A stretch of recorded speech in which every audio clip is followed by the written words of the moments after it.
Hey everyone, Chris Wiggins here once again. Welcome to part 3 of Let's Read the Battle for the Worlds Between Worlds Beyond. This will be chapters 21 through 30, so let's begin with chapter 21, Michigas.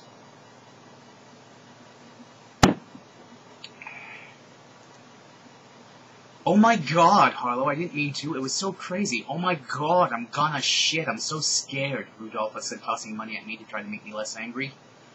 I worked towards them. I was so angry. Draco stood up. Harlow, I love you. It was Rudolpha who did it. She said she could make me a movie star.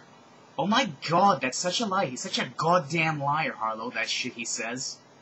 I punched Rudolph in the stomach. She fell to the ground and puked. Matzah and Hebrew National hot dogs fell out of her mouth.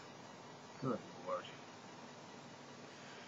Draco's eyes got all wide and I stepped toward him while Rudolph continued to puke and moan. I shoved him to the ground and he seemed so scared. Then suddenly, there was a really bad smell and Draco's face got all red. Oh my god, he totally shit himself, said Rudolpha, getting back to her feet.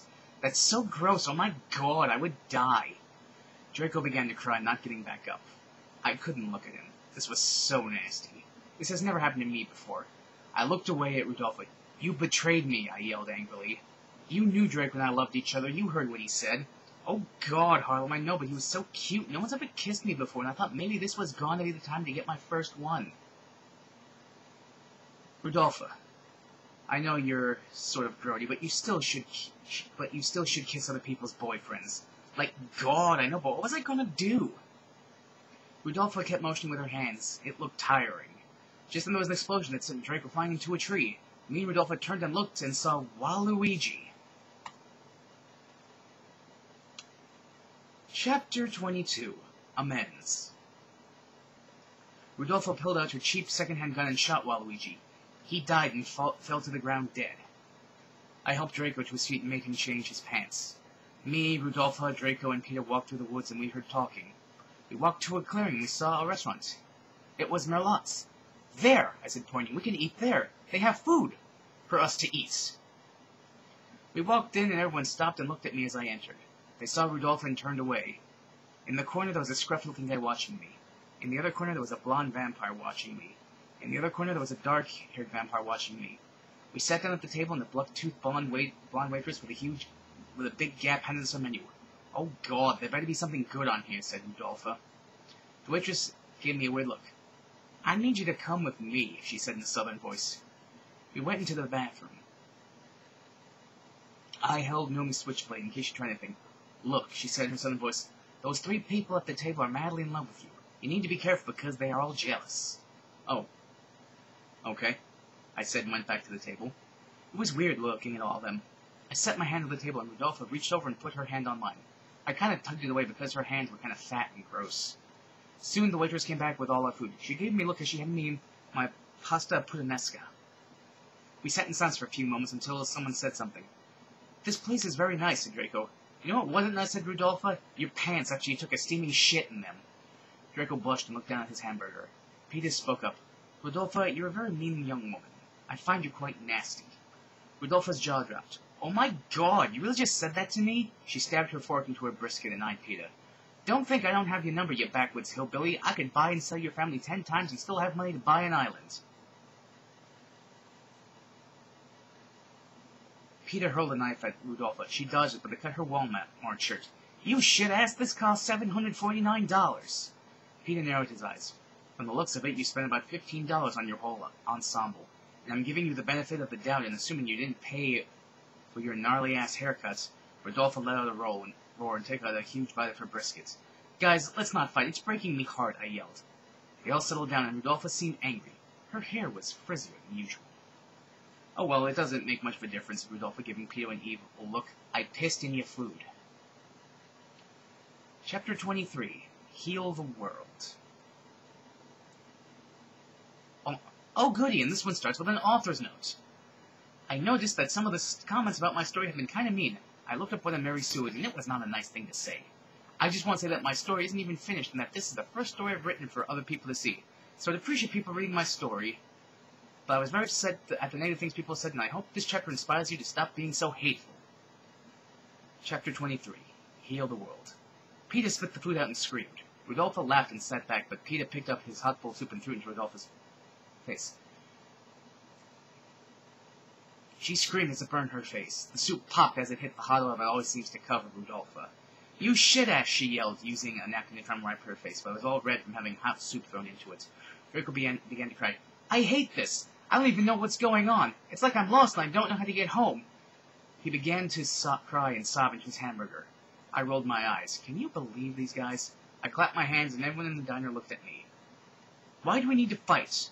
Why can we not have peace? If everyone just were to look at each other and realize that despite all our differences, we still have the same heart, the same soul, and what we all are children of God, we need to realize that it's never wrong to love, but it's always wrong to hate. If we did, then all the problems we have with each other would disappear. It's like two hands fighting each other when they're both part of the body of Christ. We need to realize these universal truths in order to heal the world.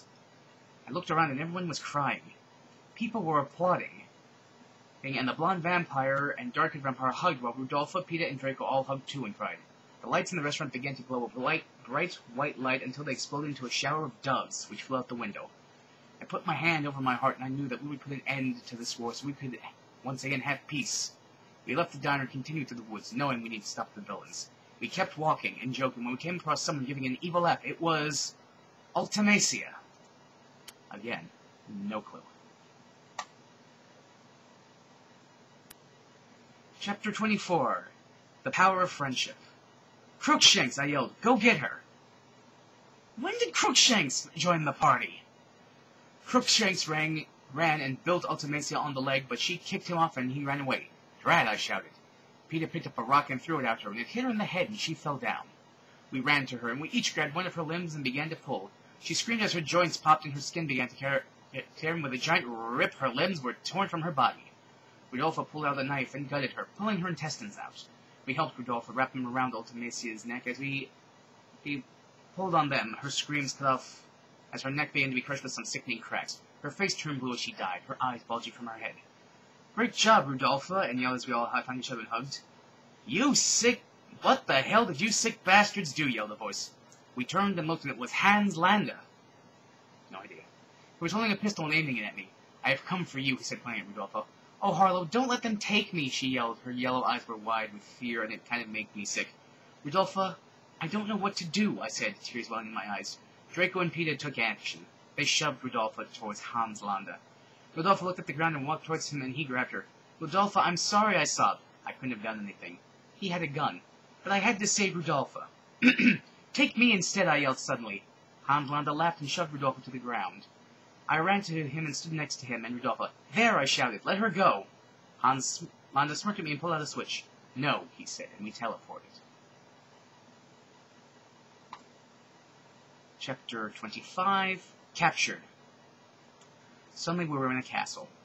I looked at Rudolpha and she was crying and had snot dripping out of her nose. It was really gross. "Rudolpha, don't cry," I said, trying to be reassuring. Hans Landa slapped me across the face. "No talking! Do you know where you are?" I looked around. "It's just a shitty-ass castle, you shit-ass," said Rudolpha. Hans Landa pulled out a gun and put to Rudolpha's head.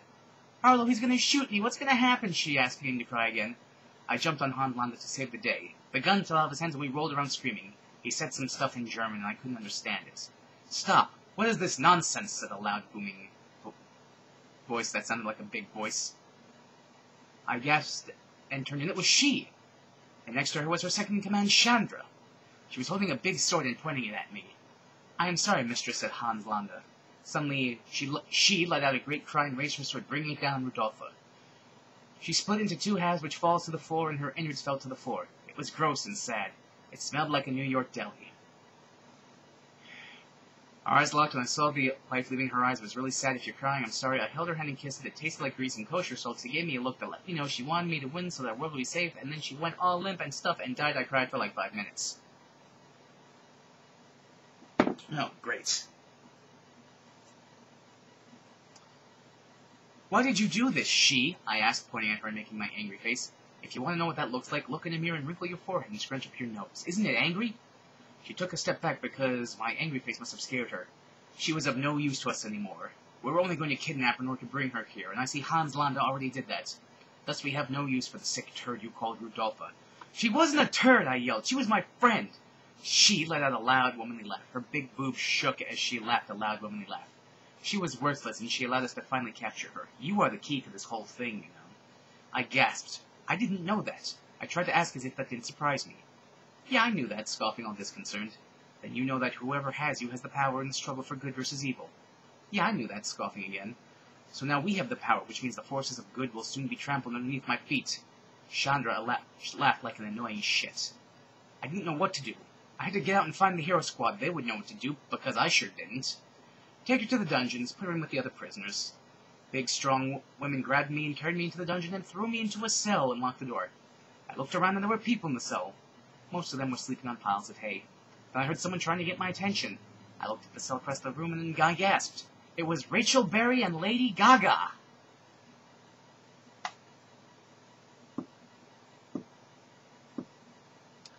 Chapter 26. Canterbury Gaga. Rachel Berry and Lady Gaga, I yelled.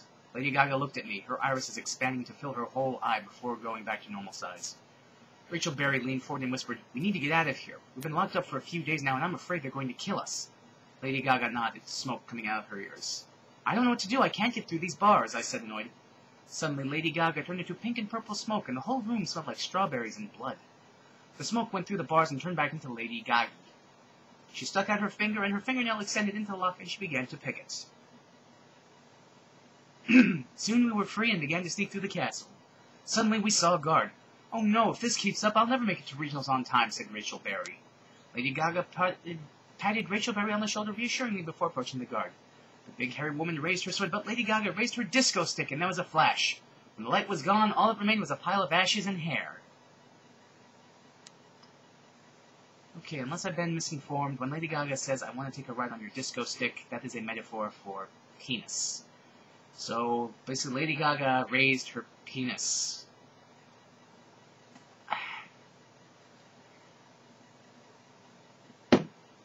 Almost done. Rachel Berry let out a high note in celebration of the victory. Soon we found a room with a locked door. We heard pacing and someone speaking in German. "This is Hans Landa's room," I said. We all nodded before we kicked the door down. He screamed as we stomped in the room. Rachel Berry let out a high note and shattered all of the glass in the room. She picked up a shard and jabbed it into his throat. Lady Gaga got so excited she turned into an egg. We stood there and watched him scramble around the room, making a loud gurgling noise as he bled out. Soon he got too weak and fell to the ground, and we began to stomp on his head until it looked like we were kicking around some ground chuck. "Now we have to get out of here," I said, and we all nodded.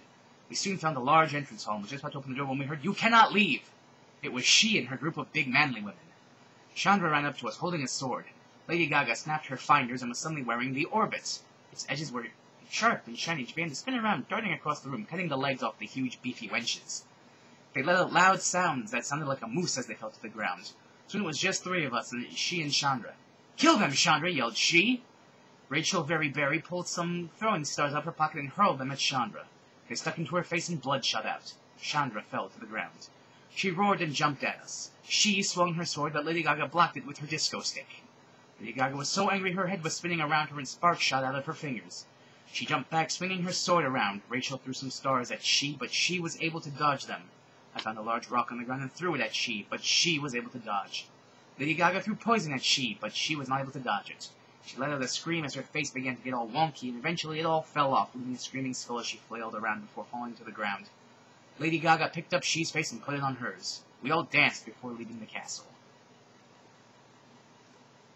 Chapter 27. Tyra Bolts. When we left She's castle, we were in this mountain area that had no trees or grass.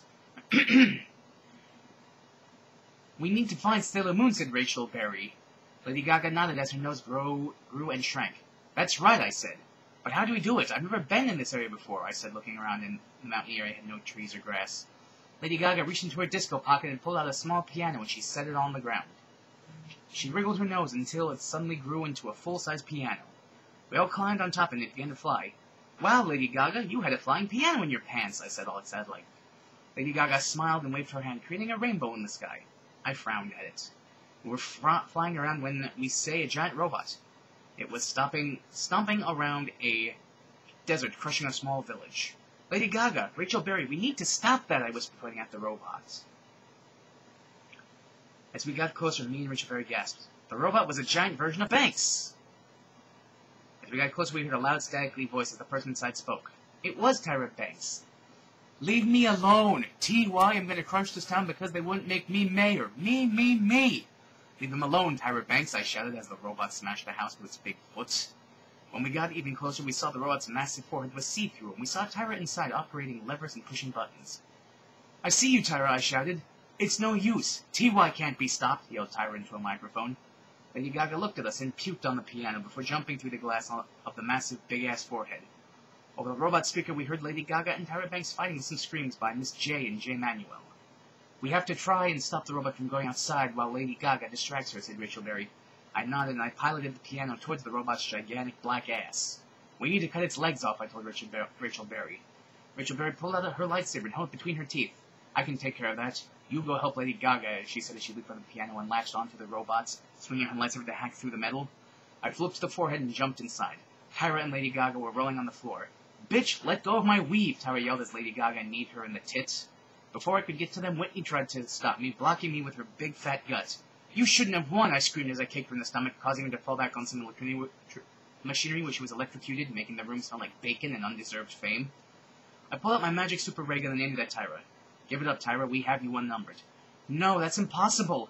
T.Y. can never lose, she said, bobbing her head back and forth.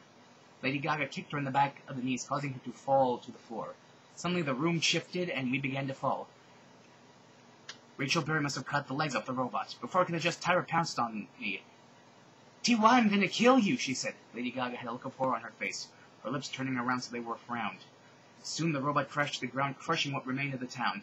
T.Y., I'm God! How could you defy me? Tyra screamed. Shake your body off me, bitch! I yelled, kicking Tyra in the stomach, getting her off me as she vomited.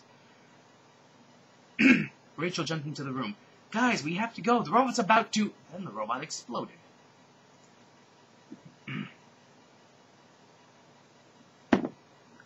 Chapter 28. The Huge Battle. I thought I was gonna die.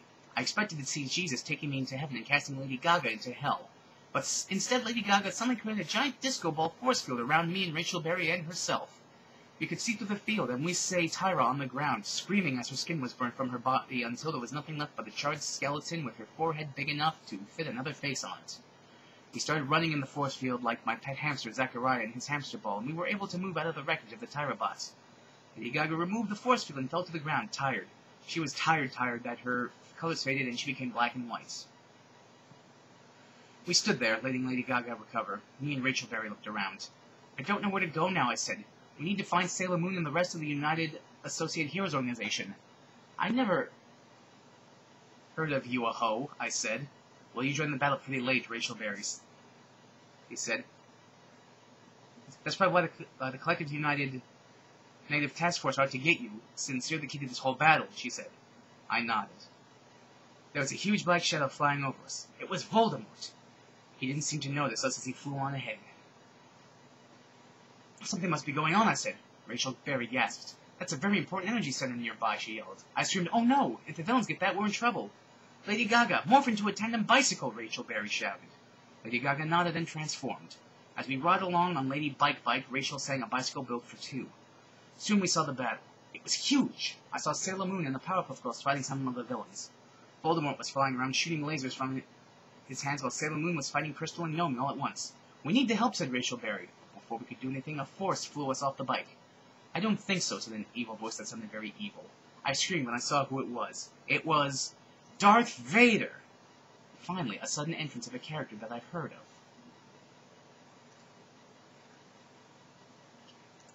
Chapter 29. The Huge Battle, Part 2. Oh, good, and that's what talks about an author's note, too.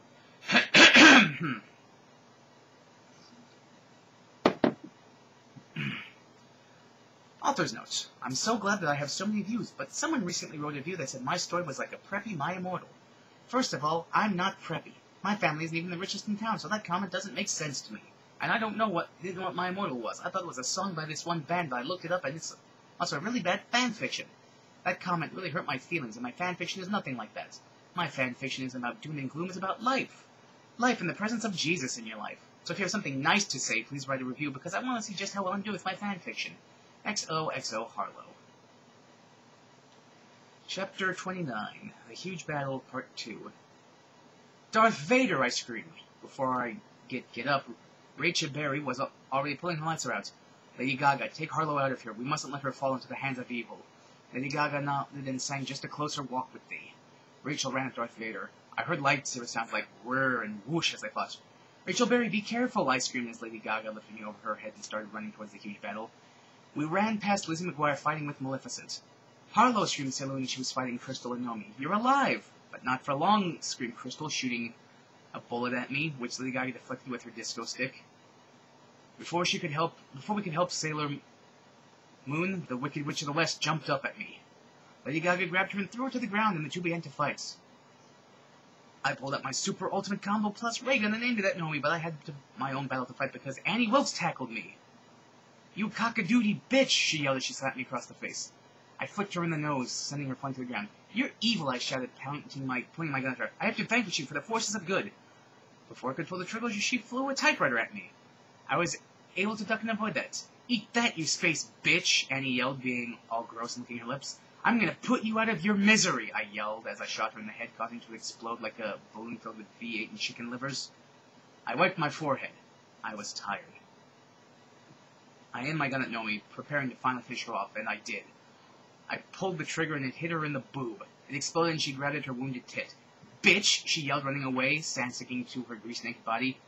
Thanks, Harlow, that makes things easier, said Sailor Moon, plucking Crystal's eyes out of her head. There was so much fighting going on. Hannah Montana was fighting Ratigan, E.T. was fighting Nurse Ratched, and Mary Poppins was fighting King Kong. So much fighting and violence. I had to put an end to this war. Chapter 30, The Release. I looked through all the people fighting, and I saw at the center was a stone circle and a giant floating crystal. This must be the energy center. I started running through the fighting heroes and girls, trying not to pay attention when I saw someone getting killed or hurt.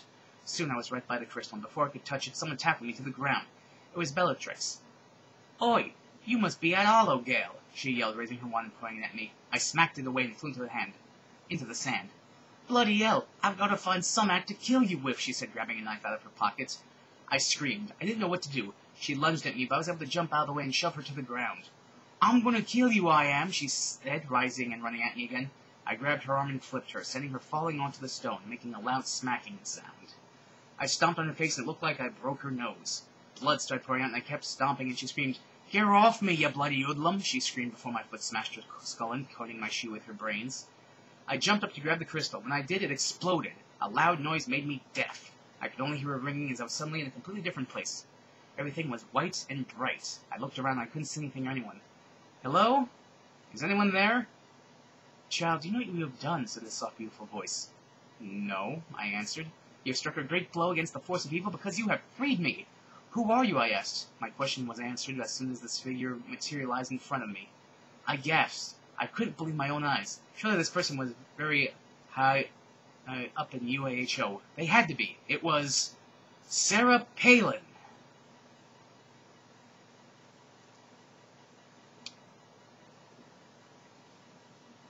I don't know how to follow that. So, that'll do it for now. Tune in for part 4.